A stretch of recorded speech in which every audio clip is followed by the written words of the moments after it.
درود تماشابینان گرامی، نشر نوبتی برنامه اطلاعاتی اخباری رادیوی تاجیکستان است. پیشنهاد شما. پرزیدنت جمهوری تاجیکستان محترم امامعلی رحمون با ارسال پیام به سروزیر ارمنستان نیکول پاشینیان 30مین سالگرد برپا نمودن رابطه‌های دیپلماتی دو کشور را شاد باش گفتند. به اطلاع خدمات مطبوعات پرزیدنت جمهوری تاجیکستان سروری دولت در پیامشان از جریان انکشاف مناسبت‌های دوستی میان کشورها اظهار قناعتمندی کردند. علاقمندی گسترش روزافزون و تقویت منبع همکاری با ارمنستان که با آن ما را رابطه‌های تاریخی دوستی و همکاری می‌پیوندد هستیم آمده است در پیام. سروزیر ارمنستان نیز در پیام شادباشیش ذکر نموده است که طی 13 ساله گذشته مناسبت‌های دو کشور در اساس استوار عنعنه‌های دوستی، احترام یکدیگر و همدیگر فهمی مردمان رشد یافتند. رئیسان ناحیه‌های کوهستان مسچاه، لخش، تاجیک‌آباد، رشت و نورآباد به پرزیدنت جمهوری تاجیکستان محترم امامعلی رحمون طریق تلفنی حسابات دادند. رئیسان ناحیه‌های ذکر شده به سروری دولت دایر به وضع کارها در سمت جمع‌آوری محصولات کشاورزی از جمله کارتوشکا و میوه حسابات دادند. خبر می‌دهد خدمات مطبوعات پرزیدنت جمهوری تاجیکستان. رهبر مملکت محترم امامعلی رحمون به آنها برای جمع‌آوری سریع و تلف محصولات کشاورزی، آمادگی همه‌جانبه به موسم تیر ماه و زمستان در پیش ایستاده و ذخیره مواد سوزشواری در مؤسسه‌های اجتماعی سفارش‌های مشخص دادند. تاجیکستان از قرغیزستان خواست مراجعت‌های ماجراجویانه منصبداران را پهن نکنند. به اطلاع ریاست قشون‌های سرحدی کمیته دولتی امنیت ملی در ولایت سوغد 19 اکتبر سال جاری وزیر مدافع جمهوری قرغیزستان باکیتبک بکبالاتوف ضمن نشست مطبوعاتی بیان داشت که بین قرغیزستان و تاجیکستان صلح نخواهد شد.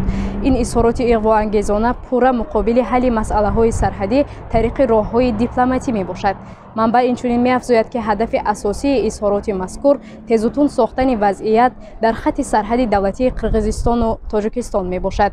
ریاست قشون‌های سرحدی کمیته دولتی امنیت ملی در ولایت سوغد میگوید مراجعت‌های بر دروغ منصبداران قرغیز میتوانند مرکب شوی وضعیت، دشمنی و بدبینی را بین دو دولت به وجود آورد. از این رو این نهاد دعوت نمود که در قرغیزستان باید از پهن شدن چنین مراجعت‌ها پیشگیری شود.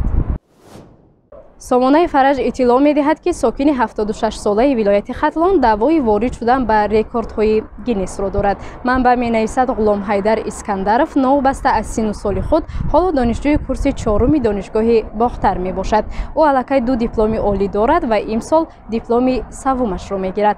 گفته می‌شود اسکندرов نیت دارد شماره دیپلم‌های خود را به 5 عدد رساند و به کتاب رکوردهای گینس وارد شود. بابای غلام حیدر در برابر تحصیل در دانشگاه عالی همچنین در یکی از مکاتب ناحیه دوستی از فن زبان روسی درس می‌دهد. می‌افزاید منبع. در دوشنبه مراسم موتورسیکل رانی به آخر می‌رسد. فردا در مؤسسه دولتی نوروزگاه پایتخت مراسم جنبستی موسم موتورسیکل رانی برگزار می‌گردد. بنا به اطلاع مرکز مطبوعات مقامات اجرایی حکومت دولتی شهر دوشنبه قرار دخلدار درباره بستن موسم موتورسیکل رانی از جانب رئیس شهر دوشنبه رستم امامعلی به امضا رسید.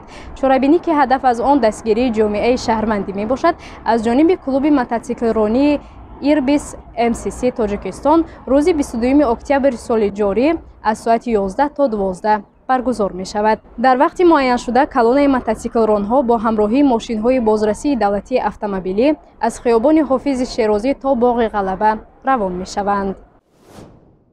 شهروند برزیلیا سیدنی دی کاروالیو مسکیتا معروف با لقب تیوچیکو رکورد نوی جهانی را عاید به از همه زیادتر بیرون کردن چشم در میان مردم گذاشت. با قابلیت کلان کردن چشمان خود را در 18.22 میلیمتر نشان داد و به کتاب رکوردهای گینس وارد شد. او این استعدادش را در سن 9 سالگی کشف نمود. والدان تیو او را به نزد دکتر چشم بردند زیرا گمان می‌کردند که او نوعی بیماری دارد. دکتر چشم والدان تیوچیکو را اطمینان داد که کودک یگان نمودی بیماری ندارد. این یک تحفه نادر است. امروز تیوچیکو از روی این تحفه نادرش حتی روزگارش را پیش میبرد. اینجا میرسیم به فرجام برنامه اخباری رادیوی تاجیکستان.